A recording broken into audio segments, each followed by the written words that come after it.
But I can't tell you how many times I've called my sons and I ask them, hey, how you doing? Dad, I'm in a struggle right now. Okay, let's talk about it. Dad, I'm so glad you called. Thanks. We as fathers must remember, and the Bible speaks about this, it is better to give than it is to receive. When you pick up the phone and call your child, you are giving. When you pick up the phone to see how they're doing, you are giving. And one of the things that I made to myself a promise to my children before they were ever born, that they would never know what it felt like to have an absentee father. I know what it felt like. I know the trauma that it caused, the disappointments, the setbacks.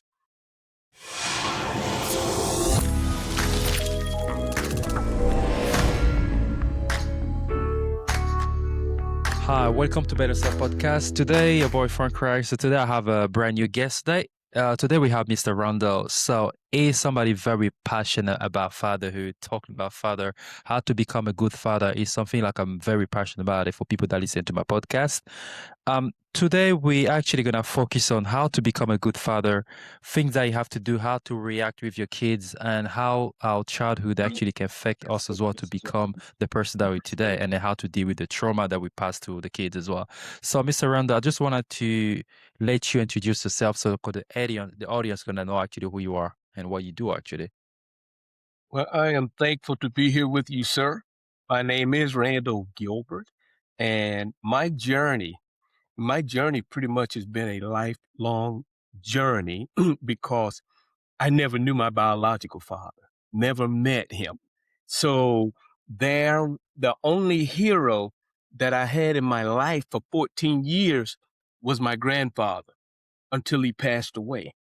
And what I've learned during that period was between the ages of 14 and 18 years old, there's a lot that a young man should be learning and being how to be learning how to be like a man. All of that goes between the ages of 14 and 18. All of a sudden now I am the man of the house. It was my grandmother, my mom, and I am the eldest of six. So now I'm thrust into that position. Now I really needed someone to guide me. And I made it through high school, never got in any trouble, but I knew that there was something that was calling me. And someone who had chased me all of my life, all of my high school career, I ended up standing in front of his desk, and that was the United States Army military recruiter. And I didn't begin to appreciate what the military did for me until years later. It was the first major decision I ever made because no one forced me.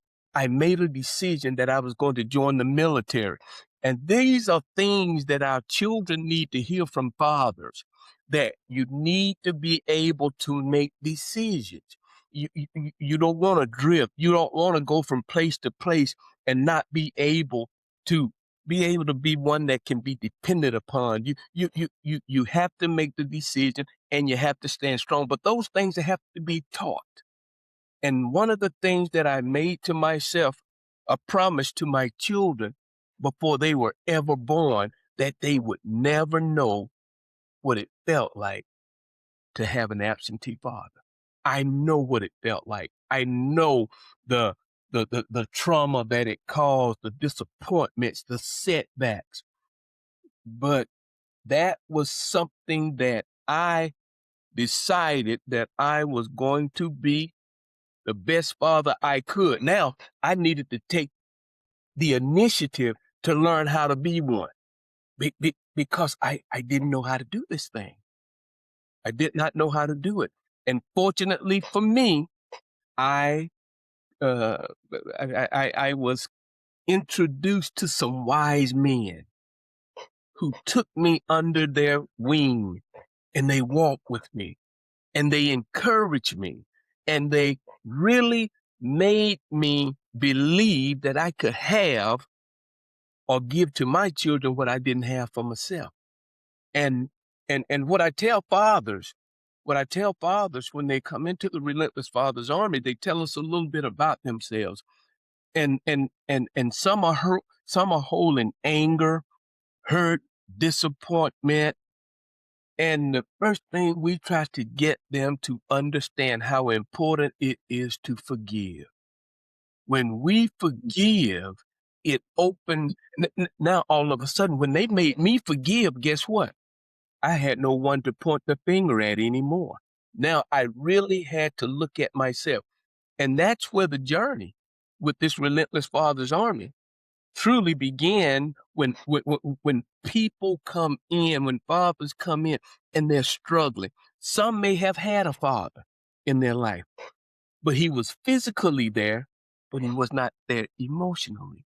He did not give them any attention, and Yeah. they felt abandoned. These are the hurdles, these are the trauma moments that we walk with these fathers quietly through. But we have to seek out, how do we learn this thing? And that's where we have to come off of our pride, because our children need the fathers to be the solid foundation in which they stand on, to be the wall of protection that protects them, to be the lighthouse that will lead them down the dark path, and the runway. When we give our children everything that they need, we are preparing them to soar. We're preparing them to soar. So that's how the 4 pillars of a relentless father was established. I'm a father myself as well. I got 2 kids, and one is actually 6. The other one is 12. So all I can say is what is touching about your story is the fact you grew up without a father, and you turn up to be, I believe, a good father. You are helping other father to become actually good as well. I I think one of the most challenging things about women today, they raise kids, especially a little boy, and the fathers are not around. They don't understand. Like, I know they're doing their best. I grew up with a single mom, so I already know the story. You know, she tried everything. She tried to be a mom. She tried to be a father at the same time. But what they don't understand sometimes, they try hard. They do, whatever they're doing works. But what they don't understand, especially when you have boys, it's very hard for you to. There's only so much you can give. There's a part of them that need like a father figure to be able to turn them to become a man. Otherwise, they're just gonna grow up becoming like a victim or a very fragile type of man. And the society, especially society today, doesn't really have space for people like that. They're just gonna crush them. So you meet that person and it kind of help you to go through everything. But for people today, when you meet the father that grew up in the same condition as you, but never have a chance to have a mentor to kind of guide him how to become a man. So how do these kind of people, what do you tell them actually?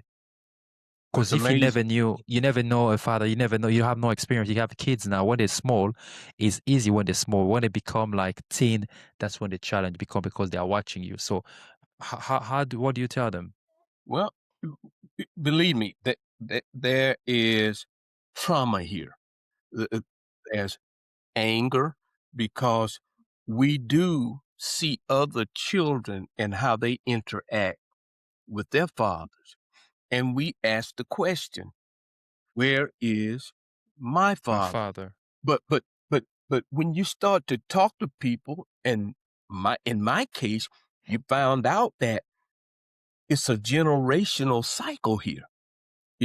When you look at his grandfather may have been in the same situation that where he didn't have a father, so therefore he was not taught the importance of being actively involved in his children's life. Then he has children, and they get to experience the same thing. So it's a generational cycle that you find out. Well, man, my grandfather wasn't around, and his dad wasn't around, and so it's that pattern that we have to say, okay, we understand, but you can't be productive continuing to carry a full suitcase of old things that you have not yet dispersed. So what we began to do is to talk about, again, forgiveness. Forgiveness, because when we forgive, we set ourselves free from carrying that burden or that anger. We throw that off, but you have to stay connected. You just don't do it one time. You stay connected to these men. I mean, I totally agree. But the thing is, the hardest thing sometimes is, I know like your father wasn't around, it wasn't here, but same people, they actually grew up with the father in the house, but they never been present as well. And they feel that. One of the biggest questions I'm going to ask you today is, because I see a lot of people have the same story. What make a man today to have children, but to never show up? Like, to just so many father do that. Like, I have the same example. My family, my cousin's the same. My father is the same. When I see him, we good, we laugh, everything, but he just disappear. He's alive, but he just gone. And what make people actually turn like that? Is it like the trauma, or is it like they just heartless, or there is? Sometimes I wish I could have this kind of conversation with him, but I forgive him for everything, but I just feel like it's hard sometimes to kind of ask those kind of questions because you still have that respect. So, Yes, sir. yeah, I don't know if you can Yes. tell me something about that.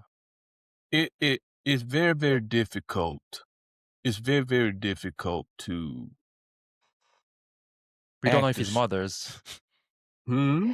We don't No, know if it's the mother side, because the mother always tell us one side story, but we never know what's going on. we don't. But somewhere along the way, we do, and it may sound, it may not sound fair, but somewhere along the way, we have to grow up. We have to understand that if I experience disappointment as a child growing up because my dad was not there, or he might have been there, but he was not involved with me, then I have to somewhere make the decision somewhere along the way that I want to be better, that I got to be better, because if I'm going to stop these generational cycles, then it starts with me. But if we are dealing with unidentified trauma, we do those things that we see other people do. We do those things. We think that that is okay. But until we really sit down and have someone to really talk to us and to explain to us, and to explain to them why they are so important, that they have value. Some fathers don't even know that they have value because they never been told. They never been encouraged. They never been, uh, uh, been expressed how the greatness that they have in them. And that is something that I tell my children all the time. You have greatness in you. Why? Because your dad told you. I don't care what nobody else say. I say that you have greatness. Now, I hope that the example that I have set before you will help you, give you the strength to go forth and conquer. But if a father is present, if all he seen was dad come in from his job, the lights are on, there's food on the table, if that's all he saw growing up and nobody complained about it, well, guess what? That pattern continues. So it has to be broken, and if it goes back to how did you feel as a child growing up?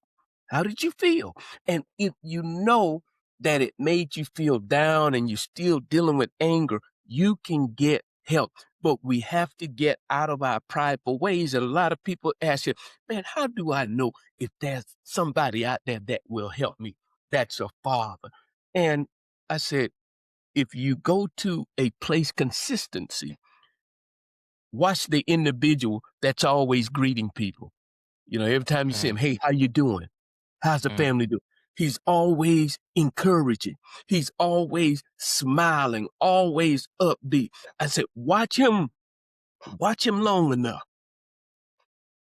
and he will show you who he is. This is a gentleman that is really telling the world that I am here and I want to help, because he will tell you the reason I do this is because I either had a father in my life who walked with me, or somebody along my path helped me to become this father. Yeah. I think we need that. I think as a father, it's something like we need to have with the kids. We need to open up. We need to say those words. We need to build confidence when it comes to kids. We need to say those words to them. Sometimes I say to my kids, I tell them things. I'm like, listen, I know you are smart. You play good. You need to understand that you are smart. Sometimes I ask them to repeat that, to say it with the N word, the own word, to make sure, like, they are firm. They are proud of whatever they're actually saying.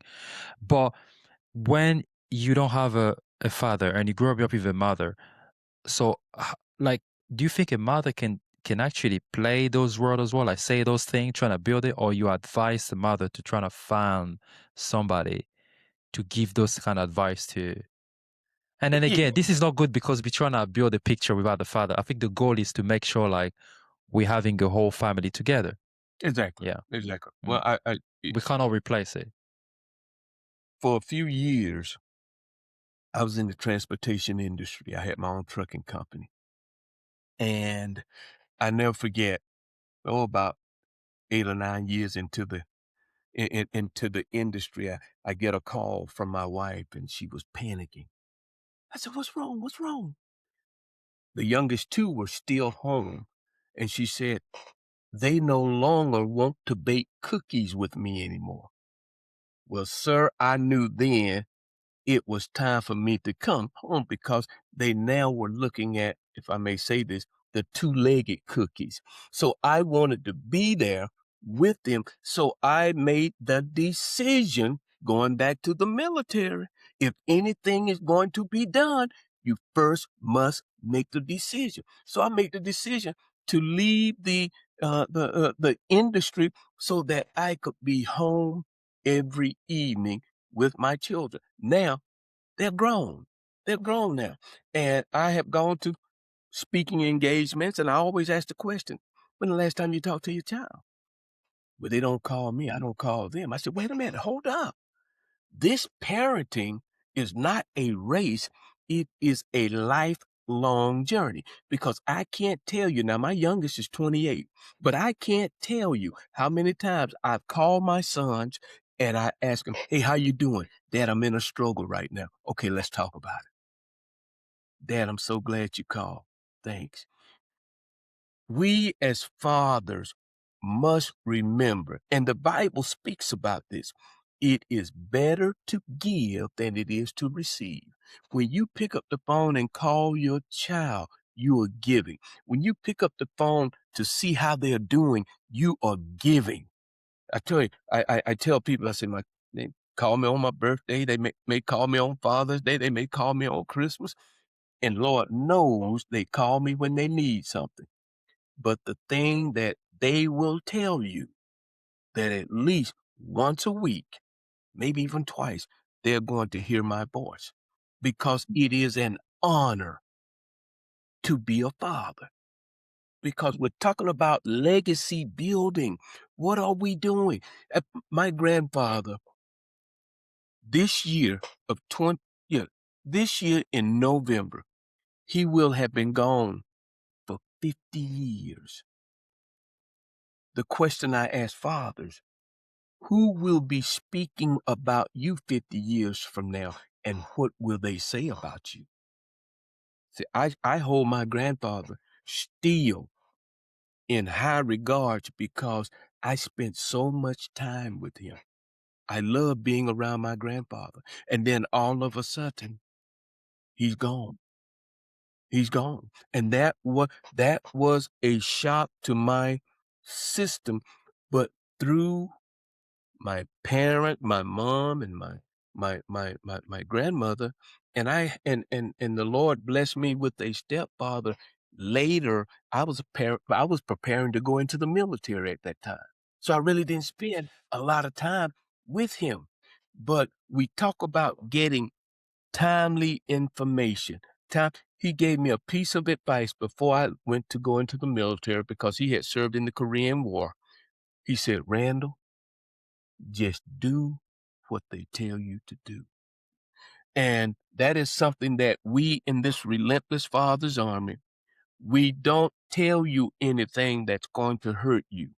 We tell you the things that's going to make you stronger as a father.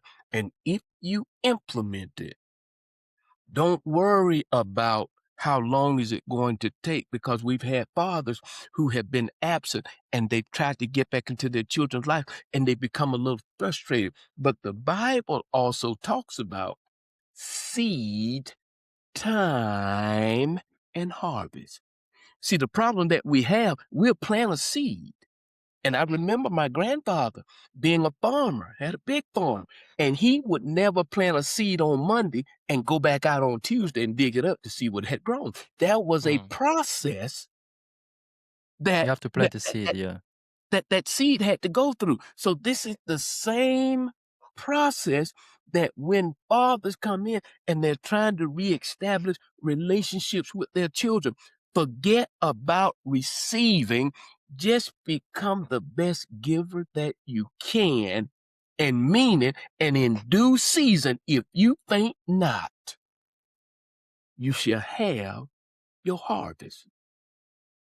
That is right. The one of the biggest challenge a lot of fathers found is when the children turn about 12, 11, 13, you giving everything, you be present, but you feel like they're not open up too much to you.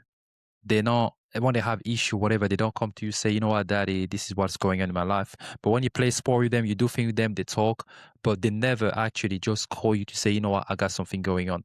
How do you unlock that level of like how can I say of maybe like I'm not gonna call it friendship, but like healthy boundary or you know, how do you do that? Understand? We, that's why the word engaging. We have to engage our children. We got to get to know our children.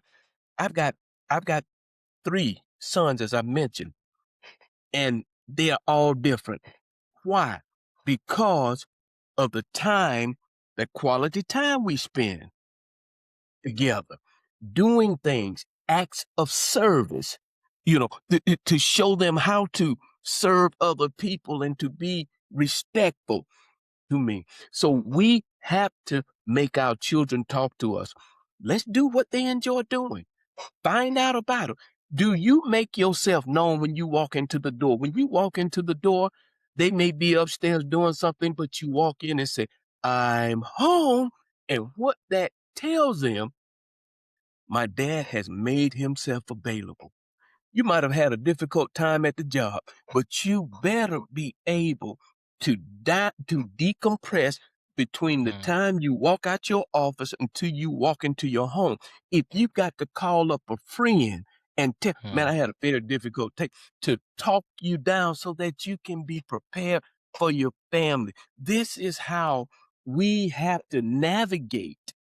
We have to really focus on the needs of the child and shake off what we dealt with during the day, because our children have challenges too, and they Yeah, want to be able to run to that safe place. yeah, we That's the have reason to I be say that safe place, yeah. we are the 4 pillars that pro that are there for our children so that they will always be ready to open up to us because we've always made ourselves available. But that was very I think that was a very touching point because a lot of us, when we come from work, we feel like we got so much stress. The kids come, Daddy, I want to do this. Be like, just leave me alone, let me rest. I'm guilty of that as well. But we don't understand like what's going on in their head, you know? They We feel don't rejected and we are the only safe space they actually have. And then after that they're gonna turn out to somewhere else. It might be a bad thing and it just turn out to be something they're not. And then tomorrow we're gonna regret like, like how come my child become this person? Yeah. So That if I have to that ask one thing, if there's one thing you should ask your dad to stop doing tomorrow, what would it be? well, if one thing that a dad should stop doing, and you just alluded to it Yeah, true. so eloquently, stop ignoring your child. When they walk to you and they've got something exciting that they want to share with you, uh, then please take the time out, because when the child comes to us, a lot of times they're not really looking for a solution. They are just wanting to share that emotion. And what I learned to do was to ask my kids questions. Okay, how did that make you feel? How did that make you feel? And when because with questions, we can actually help our child walk into their own solutions, but we've got to be available. We've got to make the decision that when I walk into the door, that for the next couple of hours, that my kids need my undivided attention, and they just want to know that my father will listen. So we gotta stop not listening, and then to show them that we listen to them and what they say, repeat it back to them. Repeat it back. That's how we build that that more solid foundation that they can stand on, because, wow, my dad actually heard me, and he heard me entirely. He did not cut me off. He did not force me to do this, but he talked to me. He listened to me. So fathers, just make yourself available. Stop again. We don't need to be using excuses that I'm tired, but our children have gone through a difficult day and they need that leadership. And that's what we're teaching. That's what we're demonstrating. Leadership when we give our children our undivided attention. Yeah. That is right. But a lot of us, especially when you grew up without a father, you always got that thing behind your head saying to you, like, am I doing enough? Am I doing enough?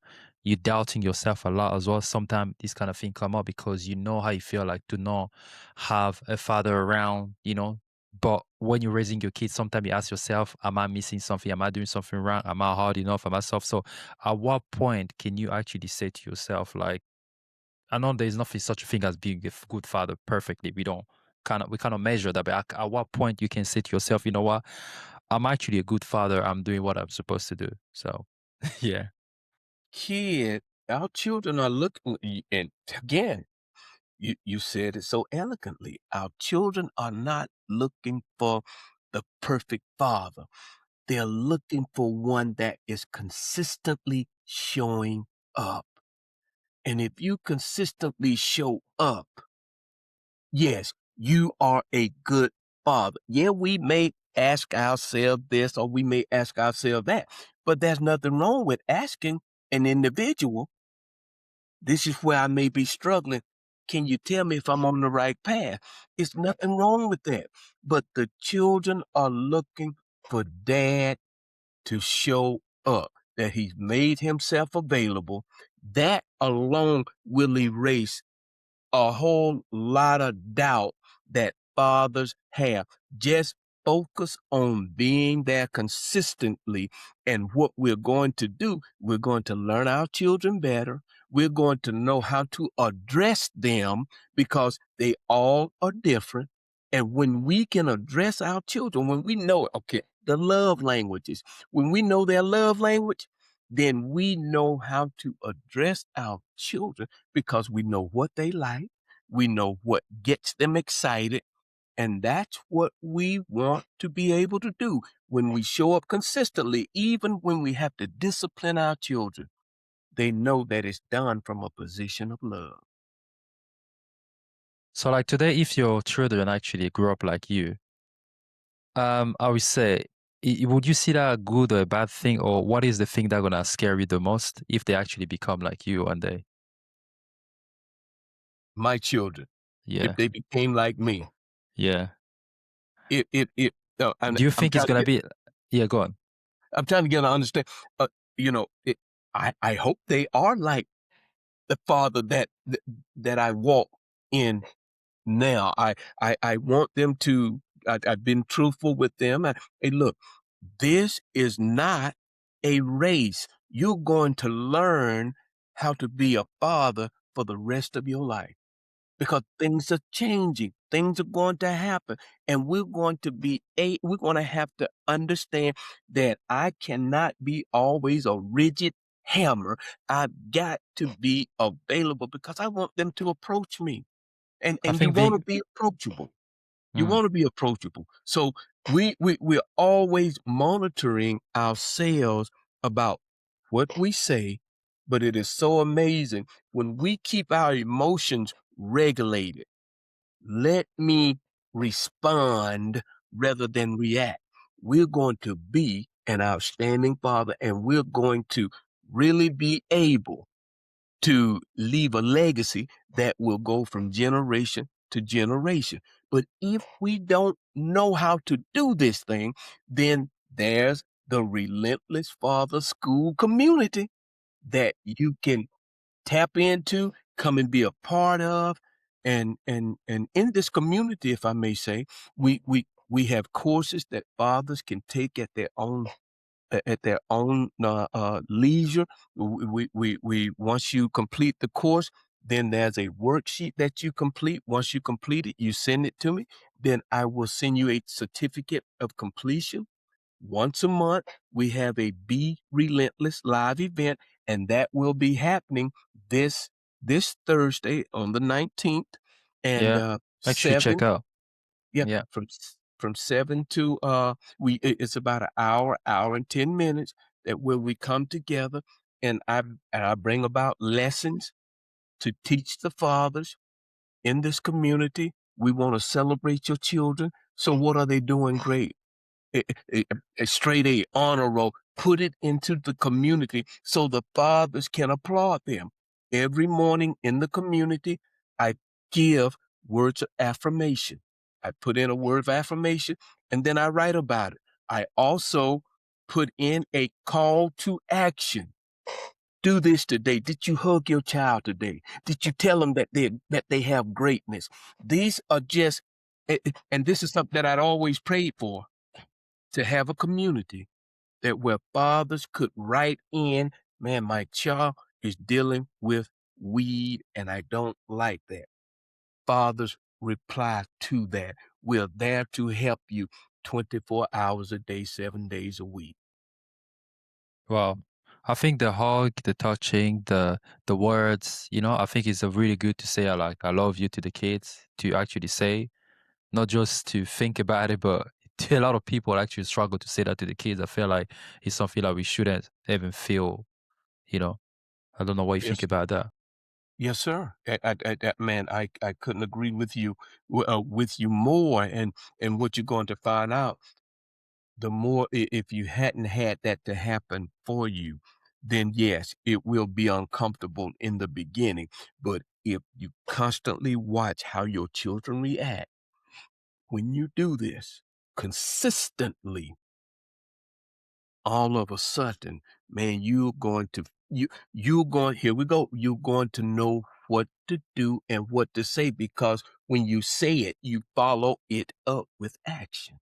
You're just not using the words, you're doing something that will show that you love them. If it's reading to them at night, if they're very, very small, if you're always there at their events once they get to junior high or high school, and when they become adults, you always call them up and ask them how they're doing. I'll share this with you. My eldest one is married, and he'd been married for about 4 years, and he took me out for my birthday, and I'm enjoying my meal, man, because my son is paying for this thing, and he's put down his fork, and he looks at me. He said, "Dad, marriage is hard." And I sit back in my chair, I wipe my mouth, and I smile. He said, "Well, why you smiling?" I said, "I wish I'd had a father to tell me what I'm about to tell you." "Well, what are you gonna tell me, Dad?" "You don't have to get the last word. You don't have to get the last word." say what you have to say in love, and listen to that beautiful daughter-in-law of mine, and boy, you're gonna have the best friend. Now that was 3 years ago, and I hadn't heard anything else like that ever again. But these are the opportunities that we get to pour into our children, not on them. Yeah. I think talk about relationship. I think there's one thing before we wrap it up, and I don't want to keep you for too long. There's two things I'm going to ask you very important. The first thing, since you mentioned about relationship, when you have teen, like boys, not growing up with a father, when it comes to certain point where you start knowing girls, things like that, because they become teenager, you, like myself, the way I dealt with it, I don't even remember. My mom was there. I grew up in a family. I was really religious as well. But when you have kids, when they come to the age where, especially today, children are so exposed to many things, you are the father. How do you have this kind of conversation with your boy when you never experienced that? as a as a teen. You never have a father who was there for you to kind of like explain to you those things, having those healthy conversation. Today, how would you advise those kind of father like how do Right. how do they do? Everything you ask just points back to, are you truly engaging your children? Do you know what they do? Do you monitor what they do? I, all of my sons, I call them, they all got their little posses that they hang out with, okay? But I know them all. I know them all. And guess what? These are adult men that I'm talking about. I don't know the parents, but I know the young men that they hang out with. And when they come here, I talk to them. I engage them. Hey, what you working on? What's happening in school? And they're trying to be productive young men. So my sons know that I'm always going to ask them, hey, who you hanging out with? When they were here in under my roof, where you going? I remember when my son came in, the eldest one came in from college, Christmas. Now he just left in September, but he comes home in November, a break. And I noticed that his pants were hanging a little loosely. Okay. And I asked him, I said, well, son, what's wrong with your pants? He said, oh, Dad, my belt is too large. I said, okay, bring it to me. We'll fix that right now.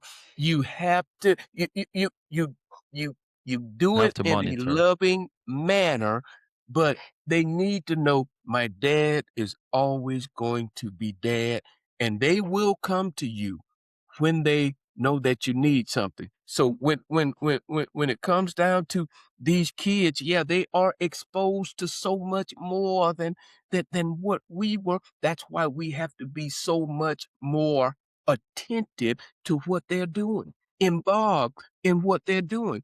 Even when they were in school, guess what? And I come from a line of educators. My moms, brothers, and sisters, all are educators. But I learned something early on. If I wanted my child to perform the very best in school, I had to form a partnership with the instructors. I wanted to know who they were, and I wanted them to know who I was. So, as I said, this journey, this journey, my youngest son, even today, like I said, 28 years old, Dad, I really don't like the job that I'm in, and they pay him rather well. They really do. They're doing this, the politicking here. I said, Jason, this is what I've come to understand. Every time we run into a circumstance, a difficult circumstance, or a conflict, it's not necessarily the other individual's fault. Ask yourself, what is it that I can do to change the environment? You Mm. be the thermostat. You see somebody who needs some help, you help them. You go in every morning, and I do this at my job, sir. I go in every morning. There's about 40 guys that I go into, and every morning I fist pump each one of them, and I ask them, how you doing? How's the family? Are you really okay?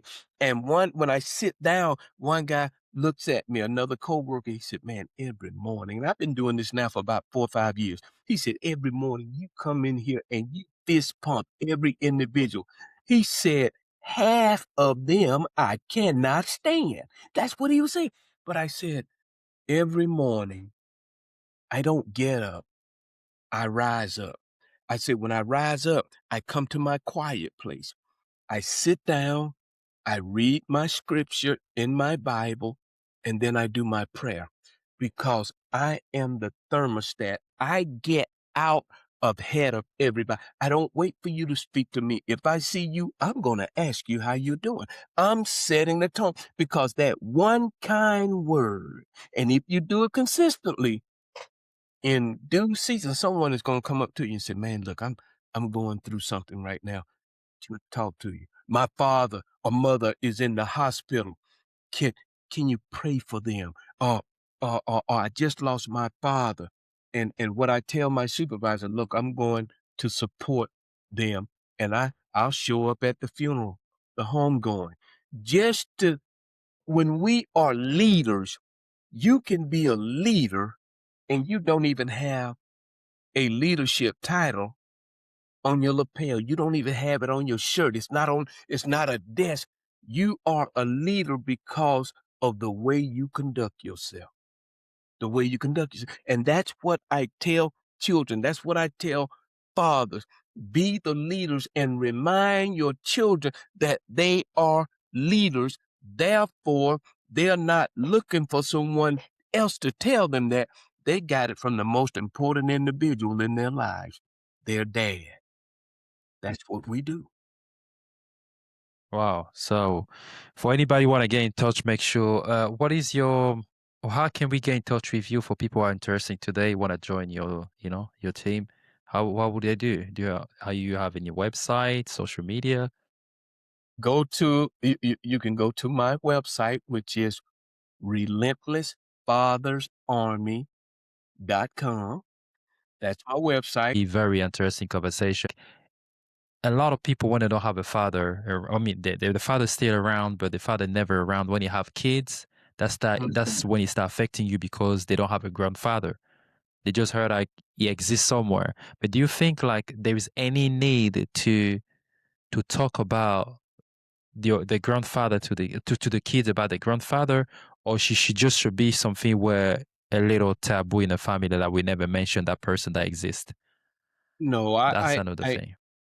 look, I've been there. I didn't know my father, nor did I know my grandfather. Would I have liked to? Yes.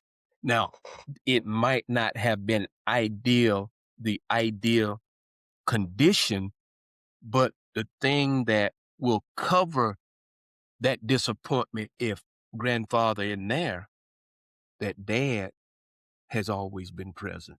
That dad will talk to them about forgiveness, and we're going to pray and hope that granddaddy will make an appearance that will make himself present.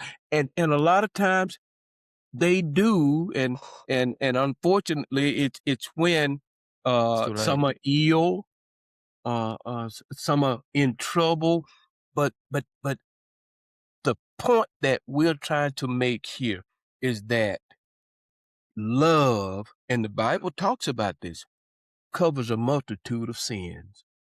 When we love our children, we can love them in such a way that where we can talk about our father if he's not present, if he was not there, because we can also talk to them about what we had to do is to forgive. Love your grandfather. We're going to pray for grandfather. And we're believing that when the time is right, God is going to bring him back into the picture. So we just have to do everything that we do in love, because one day these kids are going to grow up and I'm they're gonna ask going to question. make their own decisions. But if you feed them the good stuff, it's hard to get good fruit from a bad root. If you've been a great root, then guess what? Your sons are going to produce great fruit. So we just need to just make ourselves aware that this is a journey and it changes and it changes. And we've got to be ready.